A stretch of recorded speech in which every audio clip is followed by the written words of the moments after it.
With the frigid weather in much of the country this week, you may be longing for an escape. I know I am. And it looks like many Americans are already planning one. Travel bookings are way up in the new year. And you may be surprised to hear just where people are headed and how little some are paying to get there. Here to tell us all about it is CBS News travel editor Peter Greenberg. Good morning, Mr. Greenberg. Good morning, Mr. Mason. Take me away, Mr. Greenberg. Well, let's start with Portugal because I like this idea. I know you do. Well, you know, everybody's like enamored with Spain and France because they're all failed art history majors. They got to go see the painting they studied in school. See? And then they come out of the Louvre and they go, oh, it's so small. But bottom line is high standard of living, low cost of living in Portugal. Yes. It's really come back. It's no longer the kingdom of a dead empire. Imagine this. 15 new hotels being built there right now and opening. 7 restaurants that have already gotten Michelin stars this year alone. Wow. Right? And then there's the Azores. People forget about the Azores. They have nonstop service from New York. The cool thing, though, TAP, the airline of Portugal, they'll fly to Lisbon, give you a 5-night stop over there, and then fly you on to any one of 65 destinations they fly to in Europe or Africa for the same price. So it's a great deal. That is a great deal. Yeah. Speaking of other good European deals, Malta. Yeah. You know what? You don't have to go to Italy. Go to Malta. It's only a 2-hour flight from Rome. That looks really nice. It is really nice. And this year, Valletta, the capital, has been named the UNESCO World Heritage City of Culture for 2018, so it's really coming alive. Medieval history here. Every world power at one point tried to govern Malta. Even Napoleon hung out there. Go to the island of Gozo. They make the most incredible olive oil, and you bring it home. I like olive oil.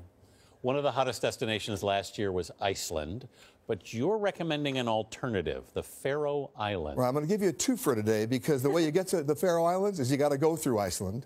It's midway between, let's say, the Norwegian Sea and the North Atlantic. Sounds cold. This time of the year, yes, but you plan for summer where you get 22 hours of daylight every day.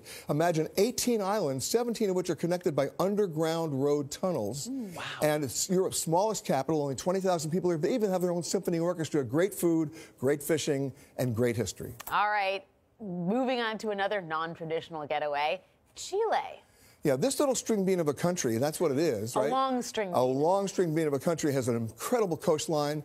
It's got the driest desert in the world, the Atacama. It's got the fjords. It's got the Andes. It's got everything. And it's very accessible, and you use it as a hub in Santiago to go all the way out to Easter Island. Nice. Yeah. Let's leave South America and go north to Mexico, Baja California, which is actually not in the U.S.? No, it's not in the U.S., strange enough. But the cool thing about it is in North America.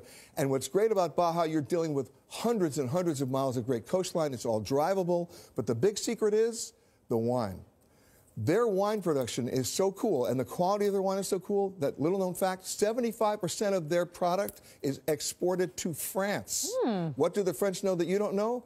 Take the wine tour, find out. I went to Baja, and I imbibed a lot of tequila, but I'll have to go back for the wine. Okay. Okay, Detroit, Michigan. Why is this on the list, Peter? Motor City is back. After decades of neglect, they've come back. They've restored all the buildings. They've restored all the parks. There's a great restaurant scene along the river.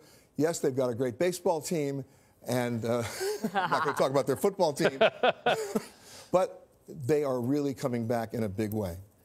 One last one, and this is the one I have to say surprised me. York, Pennsylvania. It is. Great American history there from the Revolutionary War to the Civil War, and great food scene, great gallery scene. And if you take your kids and you ask them, where does food come from, and they tell you the store, take them to York, Pennsylvania, because it's the factory tour capital of the world. You get to see how things are actually made from motorcycles to potato chips. York peppermint patty came from York? Most importantly. See, you had to say that, yes, but it's no longer made there. I'm sorry. Sad, but potato chips. Yes. You win some, you lose some. Exactly. Peter Greenberg, always good to see you. You got it. Thank you.